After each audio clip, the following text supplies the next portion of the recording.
મહીસાગરના બાલસિનોર તાલુકા નજીક આવેલ TSDF સાઇટના કથિત પ્રદૂષણ મુદ્દે ગ્રામજનો ગુજરાત પ્રદૂષણ નિયંત્રણ બોર્ડની કચેરી સમક્ષ રજૂઆત કરવા માટે પહોંચ્યા હતા।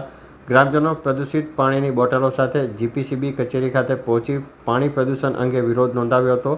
ગ્રામજનોનો આક્ષેપ છે કે બાલસિનોર નજીક આવેલી મેસર્સ મૌર્ય એન્વાયર પ્રોજેક્ટની કામગીરીના કારણે આસપાસના વિસ્તારોમાં પ્રદૂષણ ફેલાઈ રહ્યું છે।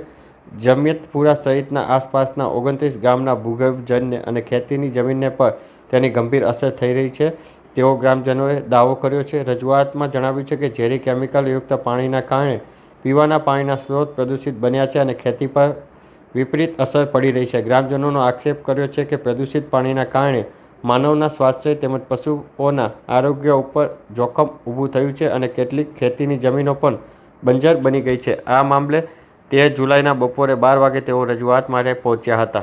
તેમની સાથે વિદ્યાર્થી નેતા યુવરાજસિંહ જાડેજા પણ પહોંચ્યા હતા।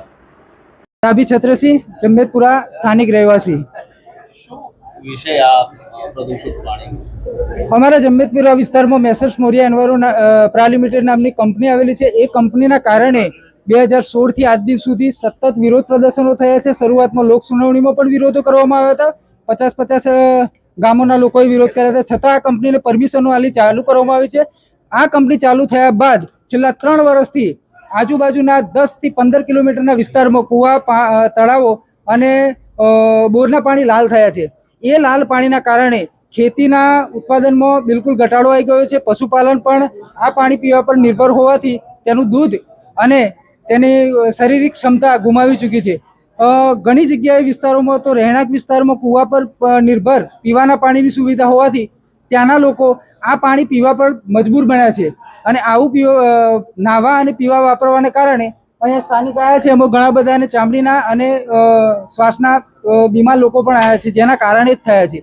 અને આ બાબતની રજૂઆત સ્થાનિક કક્ષાએથી સરપંચથી લઈ સાંસદ સુધી અને અધિકારીમાં જોઈએ તો તાલુકા લેવલે પ્રાંત સાહેબથી લઈ કલેક્ટર સાહેબ સુધી અવારનવાર કરવામાં આવી। GPCBને પણ વારંવાર રજૂઆત કરવામાં આવી, અનેકો વાર આંદોલનો કરવામાં આવ્યા, છતાં પણ આ કંપનીને બંધ કરવામાં નથી આવતી। અને ગુજરાત પોલ્યુશન કંટ્રોલ બોર્ડ હાલોલની ટીમ દ્વારા હજારો વાર સેમ્પલ લઈ જવામાં આવ્યા, પણ આવા લાલ પાણીના સેમ્પલ લઈ જવા છતાંય આ પાણીને ક્લીન પીવાનું પાણી હોય એવા રિપોર્ટો રજૂ કરે છે।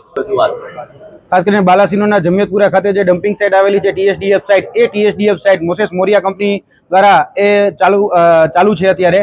અને તેમાં ખાસ કરીને જે પાણી જે છે એ પાણી આજુબાજુના ટોટલ 18 ગામ એવા છે કે જેની અંદર કુવાની અંદર આ લાલ પાણી આવી ગયું છે। એટલે આ જે TSDF જે સાઇટ છે, આખા ગુજરાતની જેટલી પણ ઝેરી કેમિકલ કંપનીઓ છે એ કેમિકલ કંપનીનું વેસ્ટ અહીંયા લાવવામાં આવે છે, અહીંયા ઠલવવામાં આવે છે અને ખરેખર આનું કામ છે કે ટ્રીટમેન્ટ કરીને નિકાલ કરવાનો। પરંતુ આ જે આખું ડમ્પિંગ જે છે એ ડમ્પિંગ જમીનમાં થાય છે અને તેને કારણે જમીનની અંદર જે લેયરો છે લેયરો તૂટી ગયા છે અને લેયર તૂટી જવાના કારણે આખું પાણી જે છે એ ભૂગર્ભ જળમાં ક્યાંક આવી ગયું છે। તેને કારણે કુવાઓ દૂષિત થયા છે, ત્યાંના તળાવો દૂષિત થયા છે અને બાજુમાં 2 કિલોમીટર સુધી ખૂબ ગંદી ગંધો આવે છે।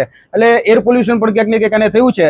એટલે GPCB છે એ GPCB અહીંયાના જે સ્થાનિક અધિકારીઓ છે એ અધિકારીઓ આની પર ધ્યાન ન દેતા અને ગંભીર બીમારીઓ આ સ્થાનિક લોકોને થઈ છે। ઘણા બધા એવા સ્થાનિકો અમારી સાથે છે કે જેને અત્યારે ચામડીના પણ કહી શકાય કે સ્કિન ડિસીઝ થયા છે, તેની સાથે સાથે કેન્સરના પણ પીડિતો છે અને ઘણા એવા લોકો છે કે જેની ઓર્ગન ફેલ થઈ ગયા છે અને ખેતી જે છે ખેતી બંજર બની ગઈ છે।